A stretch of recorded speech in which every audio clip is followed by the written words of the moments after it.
Bugun men sizlar bilan juda muhim mavzuni gaplashaman. 2026 yilgi pensiya indeksatsiyasi qanday hisoblanadi? Nimalar hisobga olinadi? Va oddiy pensioner yoki pensiyaga chiqishga yaqin turgan fuqaro bundan nimani kutishi kerak? Bu ma'lumot faqat hozir pensiya olayotganlarga emas, ishlayotgan, yaqin yillarda pensiyaga chiqadigan, ota-onasi yoki bobosi buvisining pensiyasi bilan shug'ullanayotgan har bir odamga tegishli. E'tibor bering. Indeksatsiya degani shunchaki pensiya oshadi degani emas. Qancha oshadi? Kimda ko'proq seziladi? Kimda deyarli bilinmaydi? Kimda qayta hisob-kitob qilish kerak bo'ladi? Mana shu savollar eng muhim. Shuning uchun videoni oxirigacha ko'ring. Hozirning o'zida kanalga obuna bo'ling, like bosib qo'ying. Chunki bunday mavzularda vaqtida xabardor bo'lish pulingizni, huquqingizni va asabingizni asraydi. Men avval oddiy tilda tushuntiraman. Pensiya indeksatsiyasi bu pensiya miqdorini iqtisodiy sharoitga moslab oshirish mexanizmi. Narxlar oshsa, kommunal to'lovlar qimmatlashsa, oziq-ovqat, dori-darmon, transport xarajatlari ko'paysa, pensiyaning avvalgi miqdori odamning kundalik ehtiyojlarini qoplash kamlik qila boshlaydi. Davlat shuning uchun pensiyalarni va ayrim ijtimoiy to'lovlarni ma'lum foizga oshirib boradi. Oldingi yillarda ko'pchilik pensiya oshishini faqat bitta savol bilan kuzatardi. Qancha foizga oshdi? Masalan, 10%mi, 12%mi, 15%mi? Lekin aslida masala faqat foizda emas. Indeksatsiyada bir nechta omil bor. Inflyatsiya darajasi, o'rtacha ish haqi o'sishi, budjet imkoniyatlari, minimal pensiya va bazaviy miqdorlar, ish staji pensiya turi, oldin tayinlangan pensiya miqdori, ustamalar va kompensatsiyalar. Eng ko'p uchraydigan xato shuki, odamlar pensiya 10% ga oshsa, mening qo'limga tushadigan pul ham aniq 10% ga ko'payadi deb o'ylaydi. Har doim ham shunday emas. Chunki pensiya tarkibida asosiy pensiya, ustama, kompensatsiya. Ayrim imtiyozli to'lovlar bo'lishi mumkin. Ba'zi holatda faqat pensiyaning ma'lum qismi indeksatsiya qilinadi. Ba'zi holatda esa qo'shimcha to'lovlar alohida tartibda ko'rib chiqiladi. 2026 yilgi indeksatsiya haqida gapirganda men alohida ta'kidlayman.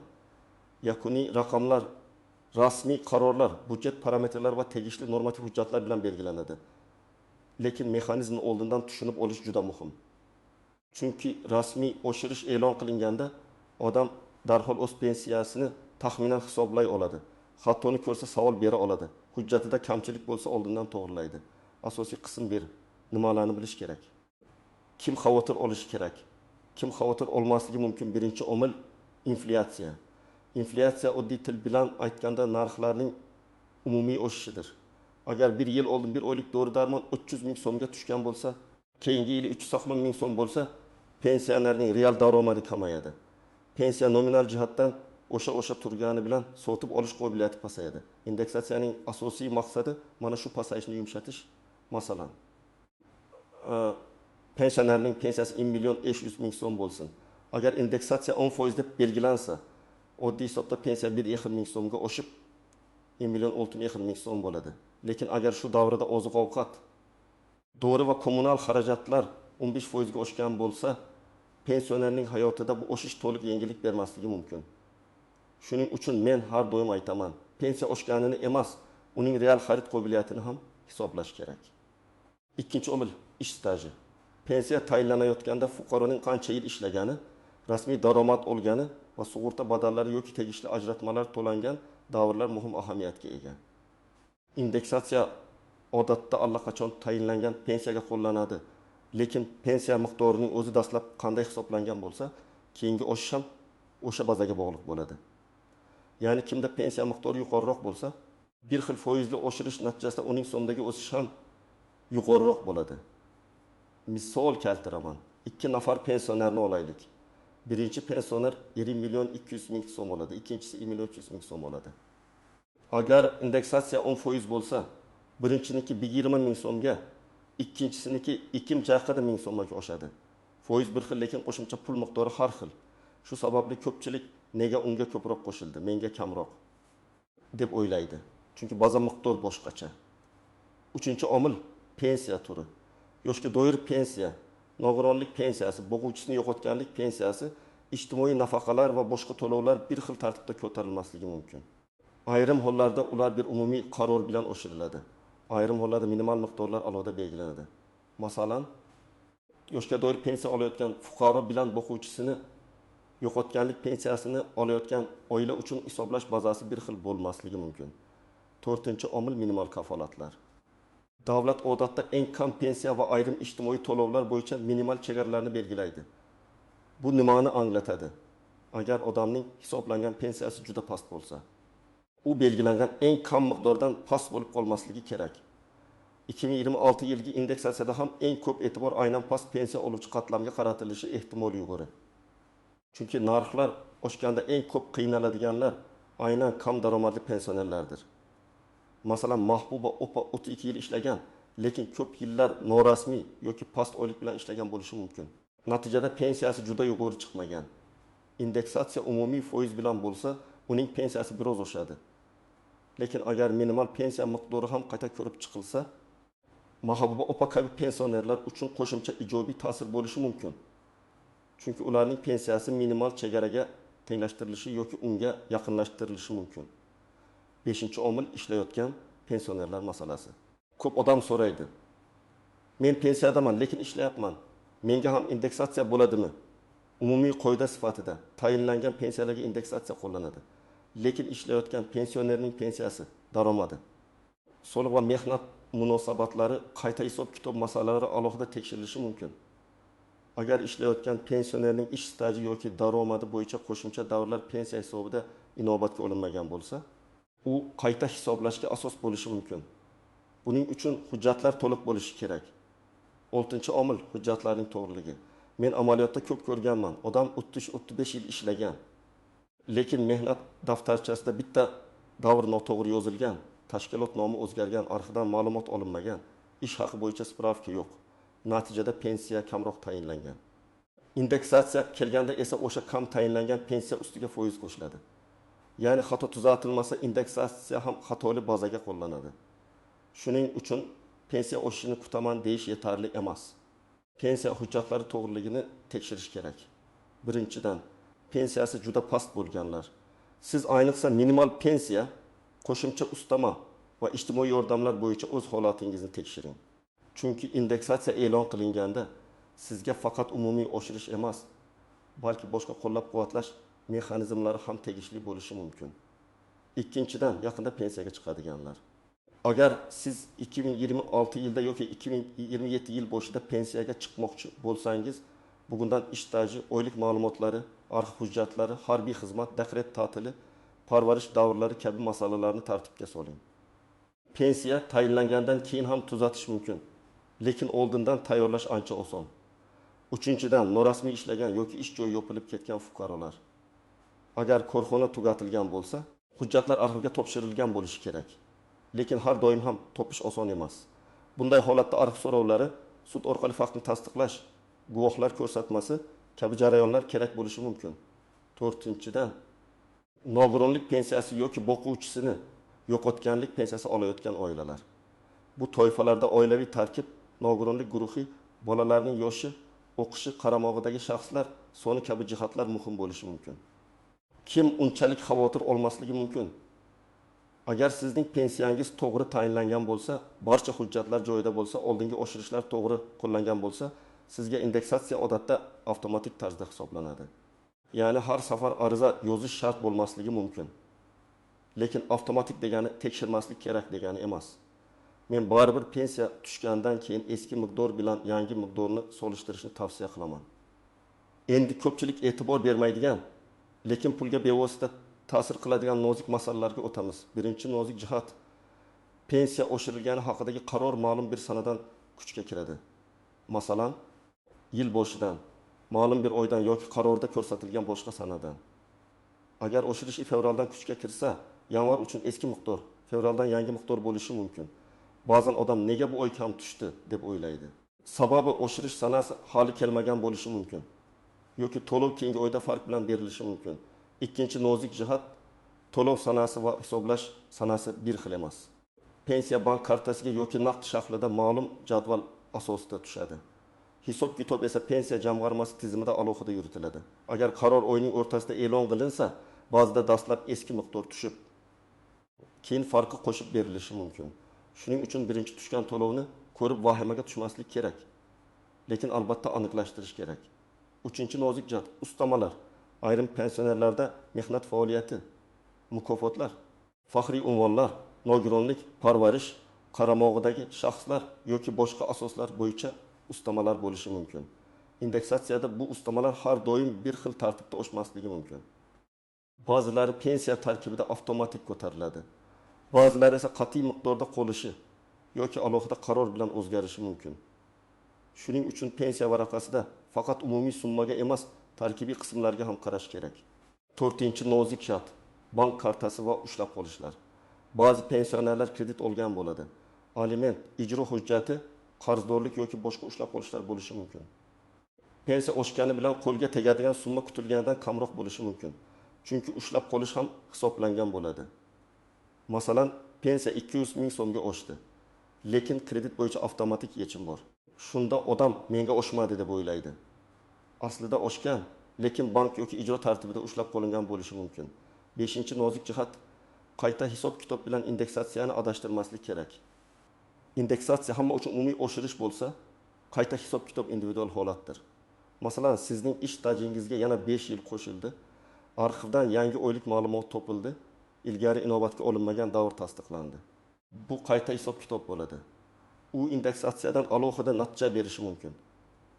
Ba'zan odam indeksatsiyadan 1,10 ming so'm oshishini kutadi, lekin hujjatlarni to'g'rilasa pensiya bundan ham ko'proq oshishi mumkin. 6-nozik jihat pensiyaga endi chiqayotganlar uchun vaqt tanlash.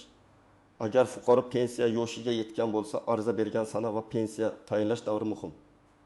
Ayrim holatda pensiya yoshiga yetgach kechiktirib murojaat qilish foydali yoki zararli bo'lishi mumkin. Chunki hujjatlar oylik hisoblash davri va indeksatsiya sanasi ta'sir qiladi. Men har bir odamga individual hisob-kitob qildirishni maslahat beraman. Qo'shnim shunday qilibdi, men ham shunday qilaman degan yondashuv pensiya masalasida xavfli. 7-nozik jihat. Yashash minimumi va ijtimoiy yordamlar bilan bog'liqlik. Pensiya oshgani ayrim oilalarda boshqa ijtimoiy nafaqalar yoki yordamlar hisobiga ta'sir qilishi mumkin. Masalan, oilaning umumiy daromadi mezonga yaqin bo'lsa, pensiya oshishi natijasida ayrim yordam turlari qayta ko'rib chiqilishi mumkin. Bu har doim ham bo'ladi degani emas, lekin daromad mezoniga bog'liq yordamlar bor joyda buni hisobga olish kerak. 8-nozik jihat. Xorijda ishlagan davrlar. Ayrim fuqarolar Rossiya, Qozog'iston, Koreya, Turkiya yoki boshqa davlatlarda ishlagan bo'ladi. Bunday davrlar pensiya hisobida qanday inobatga olinishi xalqaro shartnomalar. Hujjatlarning tasdiqlanishi va rasmiy mehnat faoliyatiga bog'liq. Agar odam 10 yil xorijda ishlagan bo'lsa-yu, buni tasdiqlovchi hujjatlari bo'lmasa, pensiya hisobida muammo tug'ilishi mumkin. Indeksatsiya esa faqat tayinlangan pensiyaga qo'llanadi. Shuning uchun xorijdagi ish davrlarini oldindan hujjatlashtirish juda muhim. 9-nozik jihat familiya, ism, tug'ilgan sana va hujjatdagi farqlar. Bu mayda masaladek tuyuladi. Lekin pensiya hisobida katta muammo qiladi. Mehnat daftarchasida ism bir xil, pasportda boshqacha yozilgan, nikohdan keyin familiya almashgan, arxiv ma'lumotda harf xatosi ketgan bo'lishi mumkin. Bunday holatda tizim davrini avtomatik tan olmasligi yoki qo'shimcha tasdiq talab qilishi mumkin.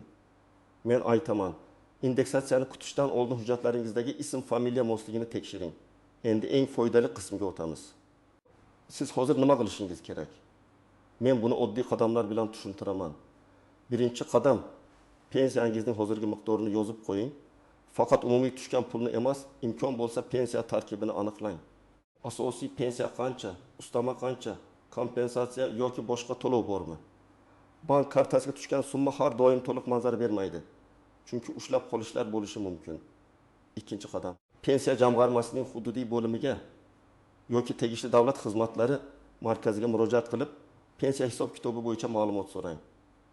Siz mening pensiyam qaysi ish staji va qaysi daromadlar asosida hisoblanganini bilmoqchiman deb murojaat qilishingiz mumkin. Agar elektron xizmatlar orqali ko'rish imkoniyati bo'lsa, shundan ham foydalaning. 3-qadam.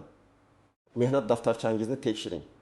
Ishga kirgan va ishdan bo'shagan sanalar, korxona nomi, muhrlar, imzolar aniqmi? Sanalarda uzilish bormi? Biror sahifa yirtilmaganmi? Korxona nomi o'zgargan bo'lsa, bu bo'yicha hujjat bormi? Agar shubha bo'lsa, arxivdan ma'lumotnoma olish kerak. 4-qadam. Oylik ish haqi bo'yicha ma'lumotlarni yig'ing. pensiya miqdoriga faqat staj emas, daromad ham ta'sir qilishi mumkin. Agar siz ilgari yaxshi oylik olgan davrlaringizni tasdiqlay olsangiz, bu pensiya hisobiga ijobiy ta'sir qilishi ehtimoli bor. Ayniqsa eski korxonalar, zavodlar, tashkilotlar bo'yicha arxiv ma'lumotlari kerak bo'lishi mumkin. 5-qadam, agar sizda alohida maqom bo'lsa, hujjatini tayyorlang. Masalan, nogironlik guruhi, urush yoki mehnat faxriysi maqomi, davlat mukofoti, qaramog'ingizdagi shaxslar, o'quvchisini yo'qotganlik holati. Bolalar bilan bog'liq davrlar, bularning barchasi pensiya yoki qo'shimcha to'lovlarga ta'sir qilishi mumkin. 6-qadam 2026-yil indeksatsiyasi rasmiy e'lon qilingandan keyin hisoblang. Siz 1.800.000 so'm pensiya olyapsiz. Rasmiy oshirish 10% bo'lsa, taxminiy yangi miqdor 1.900.000 so'm bo'ladi, lekin bu taxminiy hisob. Agar tarkibda oshirilmaydigan qat'iy to'lov bo'lsa yoki qo'shimcha ustamalar alohida tartibda bo'lsa, yakuniy summa farq qilishi mumkin. Shuning uchun rasmiy tushgan summa bilan solishtiring. 7-qadam, agar summa mos kelmasa, darhol yozma murojaat qiling. Og'zaki so'rash foydali, lekin yozma murojaat natija beradi. Murojaatda quyidagilarni yozing: familiya, ism, otasining ismi, pasport yoki ID karta ma'lumotlari, yashash manzili, telefon raqami. Pensiya turi, hozirgi pensiya miqdori, savolingiz mazmuni. 2026-yilgi pensiya indeksatsiyasi mening pensiyamga qanday qo'llanganini tushuntirib berishingizni va hisob-kitob varaqasini taqdim etishingizni so'rayman deb yozish mumkin. 8-qadam, hujjat topshirganda nusxa olib qoling. Ariza bergan bo'lsangiz, kirim raqami, sana va qabul qilgan tashkilot ma'lumotini saqlang. Agar onlayn yuborgan bo'lsangiz, elektron tasdiqni saqlang. Keyin javob kechiksa yoki masala hal bo'lmasa, sizda dalil bo'ladi. 9-qadam, bankdan ham ma'lumot oling. Agar pensiya oshgan bo'lsa-yu, kartaga kam tushgan bo'lsa, bank ilovasida ushlab qolishlar, kredit yechimlari, komissiya yoki boshqa operatsiyalarni tekshiring. Ba'zan muammo pensiya jamg'armasida emas, bank yoki ijro hujjatida bo'ladi. 10-qadam, yaqinlaringizga yordam bering. Ko'p pensionerlar elektron tizimlardan foydalana olmaydi. Hujjat so'rashdan tortinadi. Davlat o'zi biladi deb yuradi. Men buni noto'g'ri demayman. Lekin amaliyotda hujjatdagi bitta xato odamni yillar davomida kam pensiya olishiga sabab bo'lishi mumkin. Shuning uchun farzandlar, nabiralar, qarindoshlar ota-onasining pensiya hujjatlarini tekshirib berishi kerak. Hayotiy misol bilan tushuntiraman. Abdulla aka 2 million so'm pensiya oladi. Indeksatsiya 10% bo'lsa, u 2.200.000 so'm kutadi. Lekin kartasiga 2.120.000 so'm tushdi. U darhol noto'g'ri hisoblashdi deydi. Tekshirilganda ma'lum bo'ladiki, 80.000 so'm kredit bo'yicha ushlangan. Bu holatda indeksatsiya to'g'ri, lekin qo'lga tushgan summa boshqacha. Boshqa misol. Salma opa 1.300.000 so'm pensiya oladi. Indeksatsiyadan keyin 1.430.000 so'm bo'lishi kerak edi. Lekin 1.390.000 so'm tushdi. Tekshirilganda uning pensiyasidagi ayrim qo'shimcha to'lov qat'iy miqdorda qolgan bo'lishi mumkin. Demak, umumiy foizni butun summaga ko'rgona qo'llash har doim to'g'ri emas. Yana bir misol. Rustam aka pensiyaga chiqayotganda 1998-1995 yillardagi ish staji to'liq kiritilmagan. Chunki korxona yopilgan va arxiv ma'lumot topilmagan. U bir necha yil kamroq pensiya olgan. Keyin arxivdan ma'lumot topilib, qayta hisob-kitob qilingan. Natijada pensiya bazasi oshgan. Keyingi indeksatsiya esa aynan yangi bazaga qo'llangan. Bu shuni ko'rsatadiki, hujjatni to'g'rilash bir martalik emas, kelajakdagi barcha indeksatsiyalarga ham ta'sir qiladi. Xulosa qilib aytaman. 2026-yilgi pensiya indeksatsiyasida eng muhim jihatlar inflyatsiya, budjet imkoniyatlari, pensiya turi, bazaviy pensiya miqdori, minimal kafolatlar, ustamalar, ish staji va hujjatlarning to'g'riligidir. Pensiya oshishi yaxshi yangilik, lekin har bir odam o'z holatini alohida tekshirishi kerak. Chunki bir xil foiz ham har xil odamlarga har xil so'mda ta'sir qiladi. Mening asosiy maslahatim, rasmiy qarorni kuting. Lekin qo'l qovushtirib o'tirmang. Hozirdan pensiya hujjatlarini tekshiring, ish stajini aniqlang, arxiv ma'lumotlarini yig'ing, pensiya tarkibini bilib oling. Agar oshirishdan keyin summa tushunarsiz bo'lsa, yozma murojaat qiling va hisob-kitobni talab qiling. Sizningcha 2026 yilda pensiya indeksatsiyasida eng avvalo nimaga e'tibor berish kerak? Inflyatsiyagami, minimal pensiyagami yoki uzoq yil ishlaganlarning stajiga ko'proqmi? Fikringizni izohlarda yozib qoldiring. Video foydali bo'lgan bo'lsa, like bosing, yaqinlaringizga yuboring va kanalga obuna bo'ling. Men esa keyingi videolarda pensiya, nafaqa va ijtimoiy to'lovlar bo'yicha eng muhim savollarni sodda va aniq tushuntirishda davom etaman.